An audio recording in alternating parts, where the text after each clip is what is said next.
Hello friends, this is Deepak Singh और आज हम टॉपिक डिस्कस करेंगे क्लाइमेट चेंज परफॉर्मेंस इंडेक्स 2022 का। यहाँ पे मैंने 2022 को अलग कलर से जानबूझ के एक हाईलाइट कराया है ये बताने के लिए कि इंडियन एक्सप्रेस में वैसे ये आर्टिकल पब्लिश हुआ था नवंबर 10 2021 के इंडियन एक्सप्रेस में दिल्ली एडिशन में एक्सप्लेन्ड पेज में ये आर्टिकल पब्लिश हुआ था। एक्चुअली इंडियन एक्सप्रेस ने जो आर्टिकल पब्लिश करा है वो पिछले साल का डेटा पब्लिश करा है, ठीक है। यानी कि 2021 का जो डेटा है वो उन्होंने पब्लिश करा है, ठीक है। तो जो क्लाइमेट चेंज परफॉर्मेंस इंडेक्स है उस रिपोर्ट के साथ एक ये छोटा सा इशू कही या फिर उनकी डेलिब्रेट स्ट्रैटेजी कही, इशू तो क्या कही, डेलिब्रेट स्ट्रैटेजी कही है कि अगर उन्होंने 2020 में रिपोर्ट रिलीज करी थी तो उसका नाम 2021 रखा था। इस साल जो रिपोर्ट रिलीज करी है उन्होंने अभी रिसेंटली नवंबर के मंथ में, तो उसका नाम है 2022। ये मैंने जिन्होंने रिलीज करी है, ग्रीन वॉच होगी और बाकी सारी जो ऑर्गेनाइजेशन है जिन्होंने रिलीज करी है उसकी वेबसाइट से मैंने चेक करा है, ओरिजिनल रिपोर्ट पढ़ी है तो उसके अकॉर्डिंग लिखा गया था। पर इन्होंने क्या करा है, शायद ड्यू टू सम कंफ्यूजन, इनके जो वहां पे जो कंटेंट के बंदे थे, एडिटोरियल बोर्ड में जो भी इनके थे, उनसे शायद इग्नोर हो गया, तो उन्होंने पिछले साल की रिपोर्ट मेंशन करी है। जो पूरा डेटा है इसके अंदर पिछले साल का है। इस वजह से मैं बताना चाहता हूं कि जिन्होंने भी इंडियन एक्सप्रेस का पढ़ा है ये आर्टिकल, तो उसमें ये एरर है। इनफैक्ट मैंने इंडियन एक्सप्रेस वालों को एक वहां पे छोटा सा मैसेज भी ड्रॉप करा है उनके एक्सप्लेन सेक्शन को, और जो उनके लोग हैं देखो उनसे क्या रिस्पॉन्स आता है। तो जो मैंने जो आर्टिकल लेक्चर प्रिपेयर करा है वो ओरिजिनल रिपोर्ट से रेफर करा है। कल का जो एक लेक्चर था मेरा श्रीनगर के ऊपर था, जो अभी मैंने रिसेंटली करा था कि श्रीनगर को यूनेस्को क्रिएटिव सिटीज का जो नेटवर्क है उसके अंदर इंक्लूड कर दिया गया है। पर हिंदू में इंफॉर्मेशन मिसिंग थी। उन्होंने कहा था कि सिर्फ चेन्नई, वाराणसी, श्रीनगर और एक और जो जगह है उसको ही इंक्लूड करा गया है। हैदराबाद और मुंबई का नाम उसमें मेंशन नहीं करा था। सॉरी, हाँ, चौथी चीज जयपुर। तो श्रीनगर, जयपुर, चेन्नई और वाराणसी का नाम मेंशन करा था। उन्होंने कहा था सिर्फ यही सिटीज हैं, जबकि हैदराबाद और मुंबई आपका वो भी है। तो वो इंडियन एक्सप्रेस ने भी मेंशन करा था और उनकी जो ओरिजिनल वेबसाइट थी यूनेस्को की थी वहां पे भी मेंशन करा हुआ था। तो कल ये जो अभी श्रीनगर की यूसीसीएन वाली जो न्यूज़ आई थी उसमें हिंदू में इंफॉर्मेशन मिसिंग थी, यहाँ पे इंडियन एक्सप्रेस में है। तो बड़े बड़े न्यूज़पेपर्स में ऐसी छोटी छोटी चीज़ें होती रहती हैं। पर मैं आपको ऑथेंटिक जो ओरिजिनल रिपोर्ट है, जो अभी लेटेस्ट रिपोर्ट है, वो मैं आपको पढ़ाऊंगा। तो इस आर्टिकल की जो डेटा है ये पुराना हो चुका है, पिछले साल का है, तो वो नहीं पढ़ा रहा। जो मैंने खुद डेटा वहाँ पे कंपाइल करा है वो मैं आपको पढ़ाऊंगा, ठीक है। तो ये है, इस चीज़ का ध्यान रखिएगा। इस वजह से मैंने आपके 2 मिनट लिए थे बताने के लिए कि आप कंफ्यूज ना हो जाए, क्योंकि अगले साल अगर क्वेश्चन आया तो वो इस साल की रिपोर्ट पे आएगा। अगर प्रीलिम्स में आएगा तो 2022 की रिपोर्ट, यानी कि जो अभी नवंबर 2021 में रिलीज हुई है उसके ऊपर क्वेश्चन आएगा, ठीक है। तो ये क्लैरिफाई करना जरूरी था, इस वजह से आपको बता रहा था ताकि प्रीलिम्स में गलती ना हो जाए।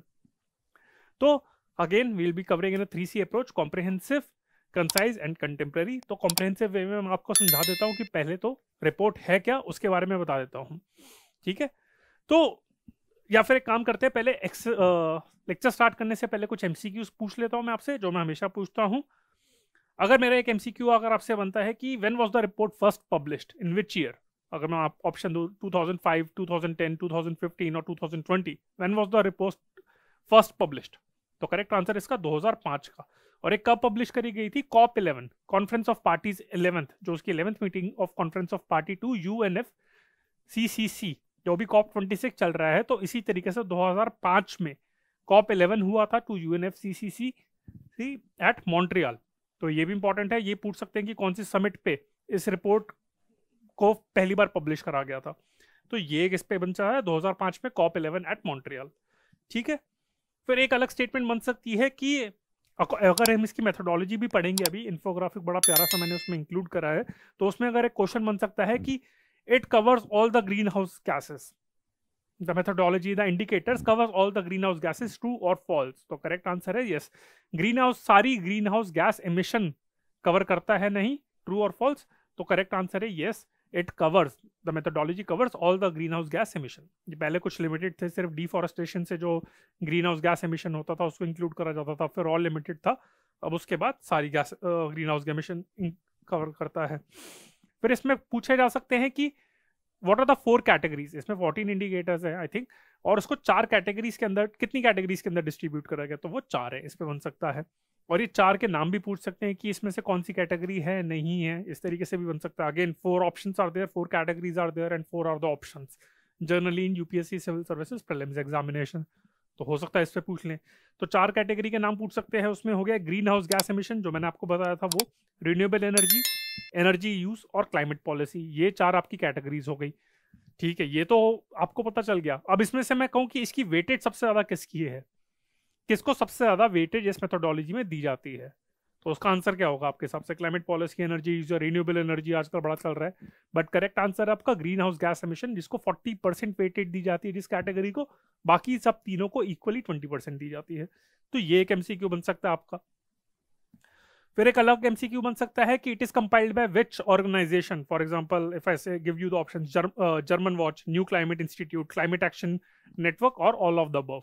तो इसमें करेक्ट आंसर होगा। और फिर एक स्टेटमेंट में बना इस तरीके से कह सकता हूँ कि 1 और 2, 1 और 3, 2 और 3 और ऑल ऑफ द अबव। तो इसमें करेक्ट आंसर होगा ऑल ऑफ द अबव। ये तीनों इस रिपोर्ट को कंपाइल करते हैं। जर्मन वॉच मेनली है, बट साथ में ये भी इसको असिस्ट करते हैं, न्यू क्लाइमेट इंस्टीट्यूट और क्लाइमेट एक्शन नेटवर्क। फिर मैं कहूँ कि आपकी जो रैंक 1 इस इंडेक्स में, रैंक 1 किसकी आई है? Again listen to it very carefully. Rank 1 किसकी आई? I am not quoting topper, rank 1। तो रैंक 1 किसकी आई है?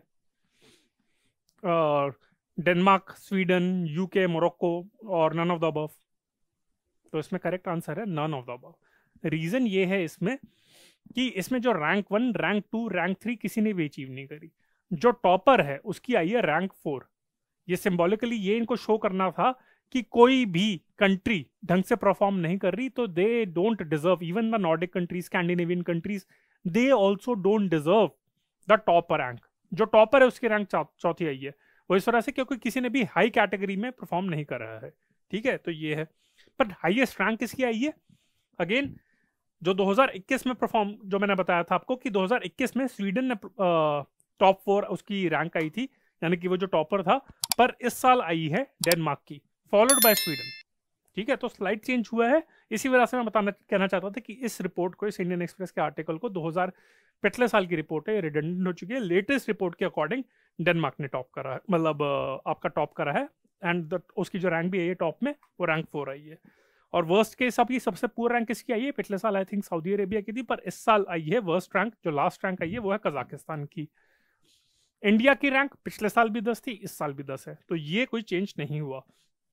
तो ये कुछ एमसीक्यूज बन सकते हैं। तो यानी कि इंडिया ने इसमें अच्छा परफॉर्म करा है। इसको बीजेपी ने बड़ा आगे कोट भी करा था कि देखो हमारी गवर्नमेंट की परफॉर्मेंस है, we are among the top 10। तो वो एक अच्छी चीज़ है and that should be appreciated, क्योंकि क्लाइमेट सेक्टर में, रिन्यूएबल एनर्जी सेक्टर में काफ़ी ज़्यादा अच्छा परफॉर्म करा है। तो फ्रेंड्स, इस एमसीक्यूज के साथ मैं ये लेक्चर स्टार्ट करता हूँ। तो मैंने आपको बताया था कि ये कंटेक्स्ट था, हम क्यों डिस्कस कर रहे हैं। Climate change performance index of 2022 was released. इसका ऑब्जेक्टिव क्या है? मेन वही है, क्लाइमेट चेंज परफॉर्मेंस इंडेक्स। ठीक है, नाम से ही पूरा इसका आप समझ जाएंगे कि प्रेमाइस क्या है। तो सारी कंट्रीज, जो भी आपकी जो मेजर कंट्रीज है, जो एमिटर है, जिनका मेजर रोल है तो ग्रीन हाउस गैस एमिशन में, तो उनकी परफॉर्मेंस को ट्रैक करना कि वो क्या पॉलिसीज ले रही हैं, उनकी पॉलिसीज बनाई हैं नहीं बनाई, उसको इम्प्लीमेंट किस तरीके से कहा जा रहा है, और कंपैरिजन भी देना कि कौन टॉप परफॉर्मर है। अगर किसी कंट्री को लगता भी है कि वो बहुत अच्छा परफॉर्म कर रही है, तो इंडेक्स पे देख सकते हैं कि okay, we think of this कि हम बहुत अच्छा परफॉर्म कर रहे हैं, बट ओवरऑल हम बहुत पूरा परफॉर्म कर रहे हैं, पीछे हैं हम अपने कंटेम्प्रेरी से। तो एक वो होता है ना कि कॉम्पिटिटिव एक स्पिरिट होती है, तो उसके अकॉर्डिंग ये इसका ऑब्जेक्टिव है इसमें। ठीक है, और इस साल वो कितनी कंट्रीज को मॉनिटर कर रहा है? 60 कंट्रीज एंड यूरोपियन यूनियन। पिछले साल 57 कंट्रीज आई थिंक या 56 था, इस साल 60 हो गया countries plus European union, which together generate 90% plus of global green house gas emission.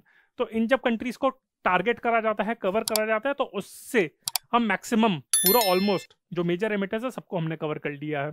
तो ये इसका ऑब्जेक्टिव है बेसिक सा। अब हम इसकी टाइमलाइन पढ़ लेते हैं। मैंने आपको बताया था कि it is published annually since 2005, तो यानी कि 2005 में पहली बार पब्लिश हुआ था। और ये एग्जैक्टली कब पब्लिश हुआ था? COP11 यानी कि conference of parties to the UNFCCC जो आपकी है, जो अभी यानी कि COP26 चल रही है, उसी तरीके से COP11 हुई थी 2005 में मॉन्ट्रियल में।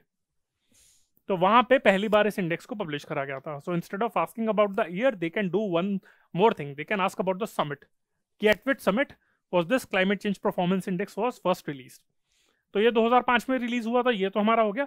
2013 में मेथोडोलॉजी चेंज करी गई थी to include emission from deforestation, ये भी करा गया था। एंड 2018 में दोबारा से मेथोडोलॉजी रिवाइज करी गई थी to include all green house gas emission.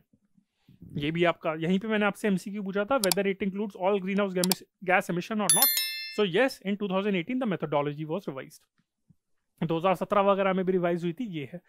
फिर मैंने आपको बताया था कि इसमें 14 इंडिकेटर्स हैं which are distributed among the 4 categories. And what are the 4 categories? ये मैंने आपको बताया था, बड़ा बढ़िया सा पाई चार्ट है, ये उनकी वेबसाइट से ही मैंने उठाया है। तो दिस शोज कि इट इज ऑथेंटिक, हम बड़ा अच्छा आपको डेटा प्रोवाइड करते हैं। And as I said that there are 4 categories. First one is green house gas emission, second is renewable energy, third is energy use, fourth is climate policy. तो green house gas emission को 40% दिया जाता है, बाकी सब में 20-20-20 दिया जाता है, बांट दिया जाता है। So the key point two remember is that's why जो आर्टिकल भी आया था इंडियन एक्सप्रेस का और जो रिपोर्ट होती है उसमें ग्रीन हाउस गैस एमिशन को स्पेसिफिक मेंशन दिया जाता है, तो 40% वेटेज है। तो इस पे एमसीक्यू बन सकता है कि सबसे ज्यादा वेटेज किसको दी जाती है। और अगर कोई भी कैंडिडेट, काफी मेरे स्टूडेंट्स हैं वो ये कहते हैं कि हमें और डिटेल में पढ़ना है, तो उनके लिए भी मैंने कहा है कि चलो यार तुम सर्च मत करो, मैं यहीं पे प्रोवाइड कर देता हूँ। Ideally this like should be sufficient, but still students who are very much interested in doing a PhD in this, so उनके लिए बता दिए कि ये 14 इंडिकेटर्स हैं which are distributed among this. तो अगर इंडिकेटर्स हैं आपके, क्लाइमेट पॉलिसी में क्या हो गया, एक इंटरनेशनल क्लाइमेट पॉलिसी हो गया, नेशनल क्लाइमेट पॉलिसी हो गया, दो हो गए। एनर्जी यूज में क्या हो गया, टीपीएस पर कैपिटा, टीपीएस हो गया आपका total primary energy supply per capita 2030 का टारगेट कंपेयर टू 2 डिग्री का वो जो पाथवे है। फिर current level of TPS per capita और past trend of TPS per capita and current ये हो गया, और current level of energy use in terms of TPS per capita. ये आपके एनर्जी यूज के हो गए, याद करने की जरूरत नहीं, अगर आपको देखना है देख लीजिएगा। फिर रिन्यूएबल एनर्जी टारगेट 2030 का है, क्या है, करंट स्टेट क्या है, डेवलपमेंट उसकी कितनी हो रही है एनर्जी सप्लाई की, and current share of renewable energy, renewables current share कितना है। फिर ग्रीन हाउस गैस एमिशन में जाए current level, past trend, current level of in comparison to the 2 degree target, और उसका 2030 का target green house gas emission के reduction का। तो की पॉइंट इज, ये वैसे याद करने की जरूरत नहीं है, फिर भी अगर आपको देखना देख लीजिए, 14 इंडिकेटर्स हैं, पर main these are the 4 categories which you have to remember, क्योंकि मेथोडोलॉजी में क्वेश्चन पूछ सकते हैं। And most important point is 40% weightage to green house gas emission, ये आ गया। फिर who release it, who compile it, तो it is compiled by 3 organisations together, German Watch, New Climate Change Institute, and Climate Action Network. So these are the 3 organizations which together released this index. तो ये उसकी report में भी लिखा हुआ था। अब हम बात करते हैं कि किसने क्या परफॉर्म करा है। तो मैंने आपको एमसीक्यूज की फॉर्म में मैंने आपको बताया था कि टॉप 3 में कोई भी कंट्री नहीं है। तो वो इस वजह से है कि किसी भी कंट्री ने ज्यादा अच्छा परफॉर्म नहीं करा है। No country performs well enough in all index categories to achieve a overall high rating. जैसे रिन्यूएबल एनर्जी में नॉर्वे ने बड़ा हाई स्कोर करा है, पर बाकी सारी जो कैटेगरीज है उसमें नॉर्वे का स्कोर थोड़ा कम है। तो इसी वजह से उसकी रैंक आई थिंक है 6th रैंक है, आई थिंक सो, उसकी 6th रैंक है उसकी।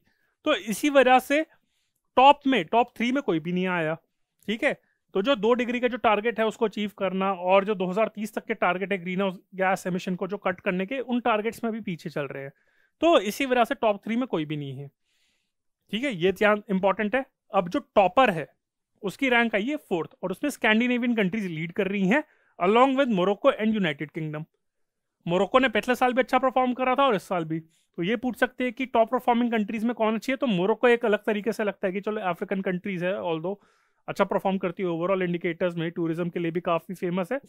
तो मोरक्को साथ में है, United kingdom and Scandinavian countries. उसमें सबसे ज्यादा टॉप पे कौन है, Denmark, followed by Sweden and Norway. जो पिछले साल का जो इंडेक्स था उसमें स्वीडन ने टॉप करा था, पर इस साल में डेनमार्क टॉप पे आ गया है और स्वीडन उसके पीछे है, फॉलोड बाय नॉर्वे। ठीक है, तो 4th रैंक, 5th, 6th, ये अभी रैंकिंग सिस्टम है टॉपर्स में देखा जाए तो। और इनका जो बेस्ट परफॉर्मेंस है वो आपने सुना भी होगा, स्कैंडिनेवियन कंट्रीज ने रिन्यूएबल एनर्जी जो हमारा इंडिकेटर है उसमें बहुत ज्यादा परफॉर्म अच्छा करा है। तो इसी वजह से इनफैक्ट नॉर्वे ने is the only country to be awarded a very high rating in this category. So Norway इकलौती ऐसी कंट्री है जिसको वेरी हाई रेटिंग दी गई है रिन्यूएबल एनर्जी में। ठीक है, तो इसी वजह से इनका जो मेजर रहा है green house gas emission cut करने के कंटेक्स्ट में नहीं, बट रिन्यूएबल एनर्जी का जो आपका जो कैटेगरी है, इस वाली कैटेगरी में स्कैंडिनेवियन कंट्रीज ने बहुत ज्यादा अच्छा परफॉर्म करा है। ये हो गया आपका। अब हम आते हैं बॉटम पे। तो बॉटम पे कौन कौन सी कंट्रीज हैं? Kazakhstan is the worst performing country, followed by, नीचे से अगर कहा जाए तो नीचे से कजाकिस्तान ने टॉप करा, फॉलोड बाय सऊदी अरेबिया जिसकी 63 रैंक आई है, फिर ईरान की। बाकी बहुत कंट्रीज है जिनकी बिलो 50 रैंक्स आई है, वो है आपकी ऑस्ट्रेलिया होगी, रशिया होगी, साउथ कोरिया होगी, इनफैक्ट यूएसए की भी रैंक बहुत पुअर है। आई थिंक पिछले साल के इंडेक्स में या फिर उससे पिछले साल के इंडेक्स में यूएस की शायद लास्ट रैंक भी आई हुई थी। तो ये बहुत ही पुअर परफॉर्म कर रही हैं। और इनफैक्ट जो G20 कंट्रीज है, जो कहा जाता है कि डेवलप एंड डेवलपिंग कंट्रीज का पावर हाउस है पूरे ग्लोब में, कहा जाता है, so they are responsible for about 75% of the world's green house gas emission. ये भी इंपॉर्टेंट पॉइंट है। तो जो टोटल कंट्रीज हैं आपकी 60 प्लस यूरोपियन यूनियन, वो 92% प्लस आपका ग्रीन हाउस गैस एमिशन आपका एमिट करती हैं। और उसमें से भी G20 है वो 75% उसका कंट्रीब्यूशन रहता है। तो G20 का देख लीजिए कितना बुरा हाल है। तो ये वर्स्ट परफॉर्मिंग कंट्रीज है, वर्स्ट परफॉर्मिंग ग्रुपिंग एग्जाम की। अब हम इंडिया की बात करें तो मैंने आपको बताया था कि पिछले साल और इस साल दोनों साल में इंडिया की रैंक कंसिस्टेंटली 10th है।